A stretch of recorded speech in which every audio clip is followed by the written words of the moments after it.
உரிமை குரல் நண்பர்களுக்கும் வணக்கம். சமீபத்தில் செய்தியாளர்கள் சந்திப்பில் ஜிவி பிரகாஷ் பார்த்தீங்கன்னா, ஆமா நான் தமிழ் தேசியவாதி தான் அப்படின்னு வெளிப்படையாக ஒத்துக்கிட்டது மிகப்பெரிய பேசும் பொருளாக மாறியிருக்கு அப்படின்னு தான் சொல்லணும். இது குறித்து அந்த முழுமையாக பார்க்க போகிறோம், வாங்க பார்க்கலாம்.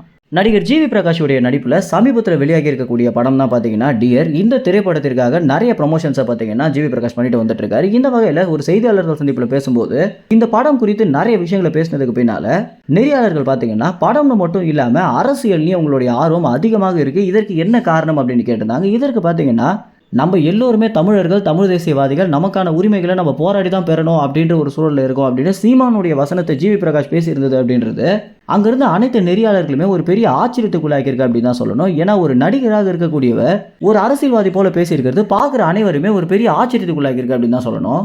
ஒரு விஷயம் இல்லாமல் நிறைய இடங்களில் பார்த்தீங்கன்னா ஜிவி பிரகாஷ் அவரால் முடிந்த அளவுக்கு சமுதாயத்தில் என்னென்ன பிரச்சனைகள் நடந்தாலுமே அவை அத்தனையுமே எதிர்த்து குரல் கொடுக்க மாட்டோம். செய்தியாளர்கள் சந்திப்பில் பேசுறதாகட்டும், அதற்கு பிறகு அவருடைய ட்விட்டர், இன்ஸ்டாகிராம் அக்கௌண்ட் இதில் பதிவிடுறதாகட்டும் அப்படின்னு முடிஞ்ச அளவுக்கு பார்த்தீங்கன்னா சமூக ஆர்வலராக தான் ஜிவி பிரகாஷ் இருந்துட்டு இருக்காரு. இது குறித்து சீமான் கூட பல இடங்கள் என்ன சொல்லியிருக்காரு அப்படின்னா, தம்பி ஜிவி பிரகாஷ் வெறும் நடிச்சோம் போயிட்டோம் அப்படின்னு இல்லாம ஒரு சமூக அக்கறை கொண்ட நபராக இருக்கிறது தான் அவர் மேல ஒரு மிகப்பெரிய மரியாதையை வர வைக்குது அப்படின்னும், அது மட்டும் இல்லாம தம்பியும் ஒரு தமிழ் தேசியவாதி தான் அப்படின்னு பல இடங்களில் சொல்லியிருக்காரு.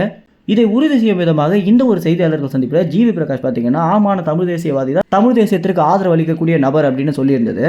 ரொம்ப வெளிப்படையாக ஒரு விஷயமா இருந்தாலும் சினிமா வாழ்க்கையில் இது குறித்து இவருக்கு நிறைய பாதிப்புகள் ஏற்படும் அப்படின்னும் நிறைய வாய்ப்புகள் இருக்கு.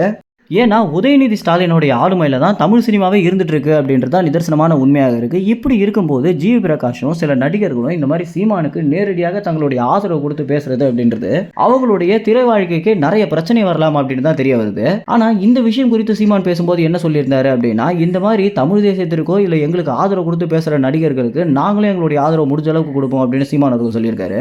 இந்த மாதிரி தமிழ் சினிமாவில் இருக்கக்கூடிய நடிகர்கள் தமிழ் தேசியத்திற்கு நிறைய ஆதரவு கொடுக்கறத பத்தி என்ன நினைக்கிறீங்க அப்படின்னு தொடர்ச்சியாக ஜிவி பிரகாஷ் சீமானுக்கு தன்னுடைய ஆதரவு கொடுத்து பேசுறது குறித்து என்ன நினைக்கிறீங்க அப்படின்ற உங்க கருத்துக்களை கமெண்ட்ஸ்ல தெரிவிங்க. நன்றி, வணக்கம்.